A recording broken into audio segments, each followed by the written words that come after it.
Merci beaucoup. Merci beaucoup Cynthia pour l'invitation. Merci à tout le monde pour la qualité des interventions. Je suis vraiment très heureuse d'être là, puis ça fait du bien de voir qu'on se préoccupe de la finance durable, des conditions d'exercice de notre métier. C'est un véritable appel à l'action et voilà, ça nous pousse dans le dos alors que, vous le savez, il y a beaucoup de vents contraires. L'objectif de l'intervention, je ne suis pas allée bien loin, j'ai recopié le programme en espérant que je vais y répondre. Donc, c'est une incursion dans les pratiques d'une institution financière québécoise. Donc, je représente aujourd'hui Desjardins, mais pas le mouvement. Donc, je vais vous dire où est-ce qu'on est chez Desjardins. On est dans la manufacture de produits d'épargne pour les particuliers. On fabrique donc des solutions de placement pour les particuliers. Donc, c'est une des entités de Desjardins qui sont ensuite proposées à nos membres et clients pour leurs investissements. Alors, nous, on fabrique les produits de placement. On est dans une direction investissement responsable qui fixons un petit peu les conditions dans lesquelles, justement, ces fameux labels pourront être donnés. Dans quelles conditions on va nommer un produit d'investissement responsable, quels sont les critères qui nous permettent de mettre quelque chose au marché, à quoi on s'engage derrière, la ligne d'imputabilité, de vérification, de contrôle. Il y a quelqu'un de très très important dans la chaîne de valeur de l'investissement responsable et de ce que nous faisons au quotidien, c'est que le produit de placement en investissement responsable, il ne se rend à l'investisseur que par l'intermédiaire d'un conseiller. C'est à peu près 95% des transactions qui se font avec un conseiller. Nous, on a un pouvoir d'influence sur lui chez Desjardins, évidemment parce qu'on a un réseau captif, mais on traite aussi avec beaucoup de conseillers indépendants, comme c'est le modèle au Canada. Donc, il faut savoir que quand une institution financière vient vous parler, oui, il y a le fameux réseau des caisses, et puis on n'est pas loin du berceau de Desjardins ici, donc tout le monde les connaît, les caisses, où il y a un conseiller qui vient directement de Desjardins qui va vous parler des solutions, mais on parle aussi beaucoup de conseillers indépendants, et je pense que c'est un petit peu, c'est assez important de le rappeler en contexte.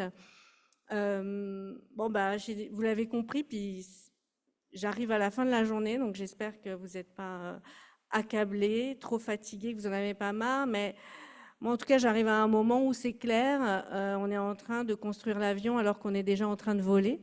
C'est-à-dire que il y a encore des pans entiers de la réglementation qui n'existent pas. Et comment est-ce qu'on fait un petit peu au quotidien pour opérer dans ce contexte? Il n'y a pas rien quand même, hein. Julien le rappelait, l'avis 81-334 des ACVM, il vient vraiment encadrer les informations et les obligations de divulgation en matière d'information environnementale, sociale et de gouvernance pour les fonds d'investissement. Donc quand même, il n'y a pas rien, mais il manque des morceaux. Alors, je vais revenir sur pas mal de statistiques que Cynthia a données, mais vous le savez très bien à l'université. Pour certains d'entre vous qui êtes parents également, éduquer, c'est répéter. Je pense que éduquer en matière d'investissement responsable, c'est une des clés, puis Cynthia, tu en as beaucoup parlé. Les attentes sociétales, j'ai envie de dire, c'est notre appel à l'action, puis c'est notre appel à l'action collective pour que la puissance du rôle de la finance dans la transformation et dans la lutte contre les changements climatiques s'opère. Ça, c'est presque le rôle en tant qu'investisseur, notre responsabilité. Mais je veux dire, c'est aussi du business, hein, c'est du marché. Il y a des attentes, donc il y a vraiment aussi, d'un point de vue strictement pécuniaire, d'un intérêt commercial, de répondre aux attentes sociétales des investisseurs. Donc c'est tout le monde qui a intérêt à regarder ça, mais après l'enjeu, c'est les conditions dans lesquelles s'exercent nos métiers qui sont peut-être un peu plus de l'ordre des défis. Donc 67% des investisseurs canadiens sont intéressés par l'investissement responsable et 75% d'entre eux souhaitent que leur conseiller financier leur pose des questions sur le sujet. Quand on leur dit « mais qu'est-ce que vous voulez faire, pourquoi ça vous intéresse ?» ils veulent saisir les opportunités du développement durable, réduire leurs risques, investir selon leurs convictions, puis générer un impact. Puis là, je vous ai mis d'autres statistiques, c'est celles que l'on récolte chez Desjardins. Donc, vous savez, on est chez Desjardins, donc vraiment dans le marché des particuliers, donc pour tous nos secteurs d'affaires, que ce soit l'assurance, l'investissement, etc. On a des équipes de recherche en marketing qui nous aident à mieux comprendre les attentes de nos membres et clients. Bien sûr, leur satisfaction, c'est un petit peu ce qui guide les actions au quotidien d'une entreprise comme celle que je représente aujourd'hui. Donc, on va capter un peu leurs attentes. Et on voit, hein, ils sont interpellés par le développement durable. L'intérêt est plus marqué. Chez les femmes, les personnes âgées de 50 ans et plus et les jeunes, ça recoupe des statistiques canadiennes aussi. Puis les personnes âgées de 55 ans et plus, c'est un petit peu nouveau, et puis ça émerge un petit peu. C'est-à-dire, eux, ils sont dans une logique un peu de transmission de leur patrimoine à leurs enfants, à leurs petits-enfants. Et dans ce contexte-là, ils se posent aussi la question de quelle planète on va laisser. Puis, tu sais, c'est un peu la dernière action qu'ils peuvent faire, donc ça commence à émerger. Ils reconnaissent l'urgence climatique. Ce qui est important aussi, ce que je trouve intéressant de noter et de mettre en perspective, c'est que quand un investisseur vient voir, c'est un investisseur, mais ça ne veut rien dire, c'est un citoyen, c'est vous et moi, c'est aussi un consommateur. Puis ces gens-là, ils sont comme beaucoup, ils recyclent, ils reconnaissent l'urgence climatique, donc ils ont vraiment des attentes et ils privilégient des thèmes qui ont des effets systémiques. Les droits de la personne, la lutte contre les changements climatiques et la biodiversité, c'est des thèmes qui, si on n'agit pas, vont que encourager la détérioration future, donc ils sont dits systémiques. Alors les défis à cette aspiration, je ne les ai pas tous listés pour ne pas plomber tout le monde, mais vous les connaissez, on en a largement parlé aujourd'hui. Mais pour l'investisseur, c'est l'absence de conversation avec son conseiller. Donc seulement 28% d'entre eux ont des conversations avec le conseiller, alors qu'ils aspirent à en avoir. Les craintes d'éco-blanchiment, savoir que c'est une réalité, c'est-à dire qu'il y a un problème de confiance dans qu'est-ce qu'il y a derrière mon produit. Puis un des instruments de la confiance, c'est la réglementation. Et ça, c'est un frein à aller choisir de l'investissement responsable pour 54% des investisseurs canadiens interrogés. Puis le manque de connaissances, bien sûr, les investisseurs déclarent en savoir très peu, peu ou très peu sur l'investissement responsable. Selon les conseillers, les freins, puis ça c'est une étude de l'Association pour l'investissement responsable, donc qui détaille un peu tous les freins, le pourquoi du comment, les conseillers n'en parlent pas, alors qu'il y a vaguement une directive qui les inviterait à peut-être le faire. C'est trop de priorités concurrentes. Donc, il faut savoir qu'il y a beaucoup de priorités, beaucoup d'exigences autour de la certification des conseillers, de connaissance des produits, etc. Ils ont eux-mêmes des craintes d'éco-blanchiment, c'est-à-dire le risque de décevoir son client sur un produit qu'ils auraient vendu, le temps à consacrer vraiment à savoir quelles sont les caractéristiques de durabilité de chaque produit. Ils ont l'impression que c'est trop et donc eux aussi seraient rassurés par un bagage législatif qui dirait mais non, grâce à la réglementation, aujourd'hui, on sait qu'il y a plus de transparence, que les règles du jeu sont partagées et ça pourrait diminuer cette crainte. Ils n'y croient pas ou ne reconnaissent pas le rôle qu'ils peuvent jouer, mais ça pourra changer parce que la profession des conseillers change. Il y a beaucoup plus de femmes, elles se féminisent, elles se rajeunissent, donc on peut espérer aussi que ça évolue sur cette statistique. Puis il y a un manque d'expertise aussi et de connaissances, c'est-à-dire aller parler à un investisseur intéressé, bah oui, parfois ça peut être un peu gênant de ne pas avoir toutes les réponses, donc il faut aussi faire preuve d'humilité. Je pense que chacun d'entre nous peut faire preuve d'humilité sur parfois, je ne saurais pas répondre à votre question, mais je vous reviens, je vais aller poser des questions au manufacturier, puis je vous reviens avec plus de précision.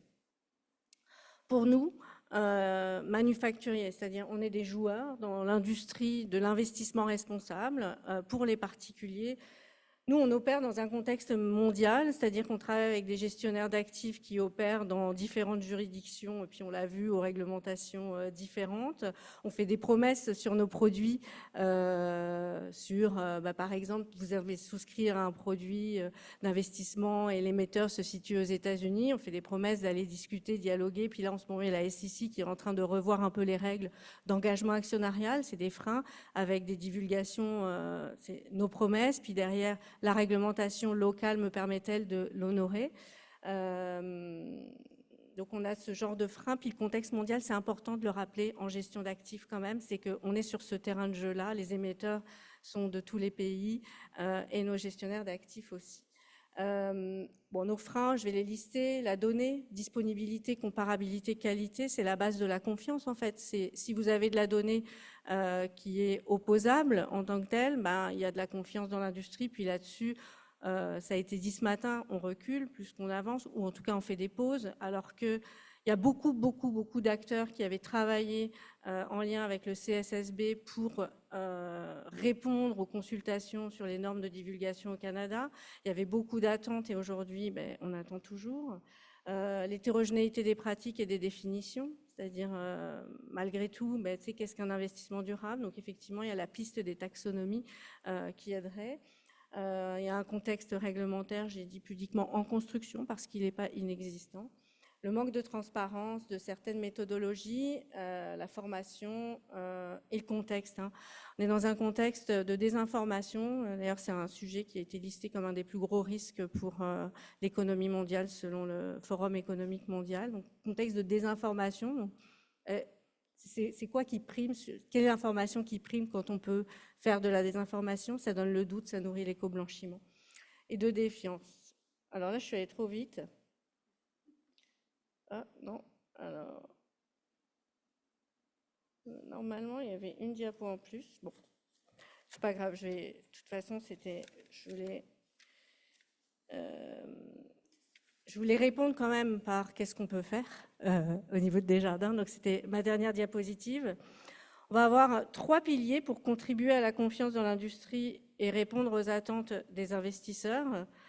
Le premier, ça va être transparence et gouvernance. Le deuxième, sensibilisation et formation. Et le troisième, ce sera influence et leadership. Je ne vais pas dire toutes les actions qu'on mène au quotidien chez Desjardins, mais je vais revenir sur certains d'entre eux. Transparence et gouvernance, ben, la première des actions, c'est documenter les outils et l'imputabilité de nos affirmations. C'est-à-dire que ça, c'est des transformations qui sont en train de se faire dans les organisations, de dire, il y a une information, qui est imputable de cette information, donc faire évoluer sa gouvernance en matière d'ESG. Ce matin, ça a été dit, il y a des attentes, par exemple, de nommer des directeurs et des directions de risques climatiques. Mais en ESG, c'est pareil, c'est de dire, à partir du moment où un document est rendu public, tracer la chaîne de décision qui a permis de valider et de rendre publique cette information. Et puis derrière, c'est de documenter tous les processus de validation de cette information, de contrôle de la donnée de cette information, de cartographier l'ensemble des informations qui auront été diffusées. Parce que vous savez, comme un joueur comme Desjardins, on fait beaucoup de produits, on parle à beaucoup de clients, on a beaucoup de plateformes, il y a beaucoup d'informations. Donc rien que le travail de où sont les affirmations ESG, qui est responsable de quel document? Je peux vous dire, ça peut occuper déjà une personne à temps plein pendant une année. J'exagère à peine parce que on est des grosses organisations, donc le changement se gère quand même. On est plutôt un paquebot qu'un Zodiac, si je peux faire une comparaison maritime. Au-delà de ça, nous, ce qu'on a fait, c'est instaurer des mécanismes de vérification des affirmations. Et ça aussi, ça prend du temps, mais ça prend forme. La première des choses qu'on a faites, c'était déjà il y a 3 ans, donc à peu près en même temps que l'avis des ACVM. On a publié un guide interne pour les affirmations ESG liées à l'investissement responsable. Parce que dans la manière dont vous divulguez les informations, vous avez une chaîne de valeur que vous ne maîtrisez pas toujours. Il y a les experts ESG, mais à l'échelle de notre organisation, il y a une équipe de 8. D'accord? Puis ensuite, il y a tous ceux qui vont en parler. Donc ça, on les a outillés, on leur a donné un guide. La tentation, quand on parle d'investissement responsable, c'est un peu de dire « je vais changer le monde » et de mettre une photo d'un ours polaire. Mais ça, c'est typiquement la chose qui déçoit le client final, c'est de lui avoir fait croire qu'il allait changer le monde, alors que l'investissement responsable, c'est des critères environnementaux, sociaux et de gouvernance, parfois juste pour do not harm, c'est-à-dire essayer de ne pas trop nuire, évidemment pour avoir un rôle d'influence, mais ce n'est pas forcément changer le monde, c'est quand même le choix d'entreprise qui évolue dans un système capitaliste qui ne prend pas en compte les limites planétaires. Donc la capacité à changer le monde et à aller atteindre, changer le destin des ours polaires est quand même limité dans un investissement responsable. Je pense que c'est notre responsabilité aussi en interne de gérer les attentes, de dire ce qu'on fait et de outiller les personnes qui seront amenées à parler de l'investissement responsable. On met aussi en place dans les équipes des mécanismes de vigie des évolutions réglementaires. Donc, comme tout le monde, on regarde un petit peu ce qui se passe ailleurs en se demandant ce qui va nous arriver. Puis je vous ai dit, on opère dans un contexte mondial, donc regardez ce qui va nous arriver, ce qui arrive aux autres, pour voir à chaque jour si on est toujours capable de pouvoir soutenir les affirmations qu'on fait. Sensibiliser et former, c'est le cœur un peu, je pense, des propos de Cynthia. Alors en interne, c'est très important, on a un rôle, on est un acteur, et puis c'est sensibiliser et former toute la chaîne de valeur.